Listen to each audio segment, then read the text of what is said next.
tuyong ubo at paninikip ng dibdib. Nakakaranas ka ng pag-ubo at pananakit o paninikip ng dibdib.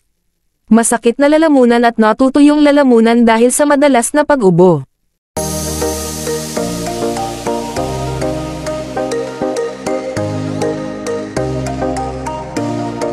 Ano nga ba ang dry cough? Ang tuyong ubo ay hindi gumagawa ng uhog. Dahil walang mucus na nakaharang sa baga o daanan ng hangin, walang lumalabas kapag umubo ka. Ang kakulangan ng uhog, phlegm, na ito ay ginagawa itong hindi produktibong ubo. Sa video na ito ay tatalakayin natin ang remedy para sa dry cough. At magsimula na. Ang tuyo o hindi produktibong ubo ay hindi gumagawa ng uhog. Ang nakakakiliti na pandamdam sa lalamunan ay maaaring magkaroon ng tuyong ubo. Maaaring magkaroon ng tuyong ubo pagkatapos ng sipon o trangkaso o kung mayroon kang COVID-19.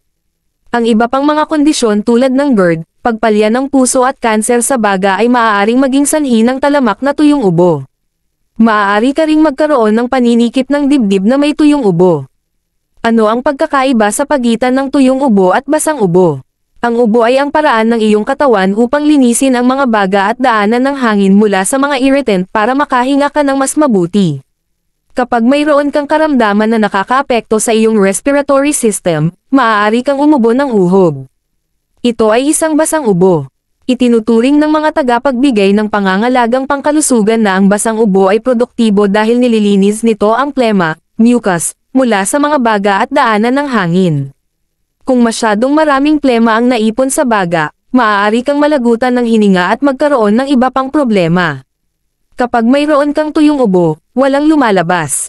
Ang hindi produktibong ubo na ito ay hindi nagbubukas ng mga baga o daanan ng hangin. Ano ang mga sintomas ng tuyong ubo?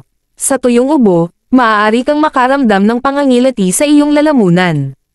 Maaari mong subukang linisin ang iyong lalamunan sa pamamagitan ng pag-ubo. Habang pilit kang naglalabas ng hangin, maaaring mairita at matuyo ang iyong lalamunan. Maaari kang magkaroon ng namamagang lalamunan. Bakit sumasakit ang dibdib ko kapag umuubo ako? Kapag mayroon kang hindi produktibong tuyong ubo, mahalagang umuubo ka ng hangin. Ang isang tuyong ubo na napakalakas o tumatagal ng mas mahaba kaysa sa 3 linggo, talamak na ubo, ay maaaring magpahirap sa iyong mga baga o kalamnan sa dibdib. Maaari kang magkaroon ng pananakit ng dibdib sa ubo. Karamihan sa mga tao ay may pakiramdam ng paninikip ng dibdib na may tuyong ubo. Maaari kang makaramdam ng paninikip sa dibdib o presyon, tulad ng bigat sa iyong dibdib. Ang biglaang, hindi maipaliwanag na pananakit ng dibdib ay maaaring senyales ng atake sa puso. Dapat kang humingi ng agarang pangangalagang medikal.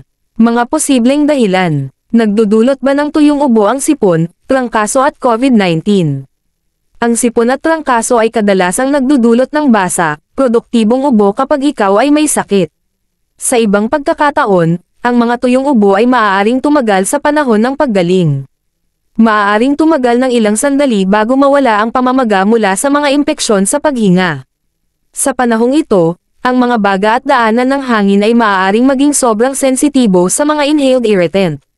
Ang sensitivity na ito ay maaaring gawing mas nakakakiliti ang iyong lalamunan, na nagiging sanhi ng iyong pag-ubo.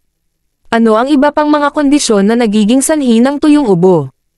Ang iba pang mga kondisyon na nagdudulot ng tuyong ubo ay kinabibilangan ng mga allergy, hika o pagkakalantad sa mga kemikal at irritant, bronchitis, croup, sa mga bata, gastroesophageal reflux disease, GERD, o laryngopharyngeal reflux. Mga side effect ng mga gamot, gaya ng mga gumagamot sa alta presyon.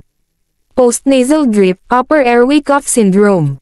Pulmonya, paninigarilyo, dysfunction ng vocal cord, whooping cough, pertussis. Ang tuyong ubo ba ay senyales ng mas malalang problema? Bihirang, ang tuyong ubo ay nagpapahiwatig ng isang mas malubha, potensyal na nakamamatay na prob.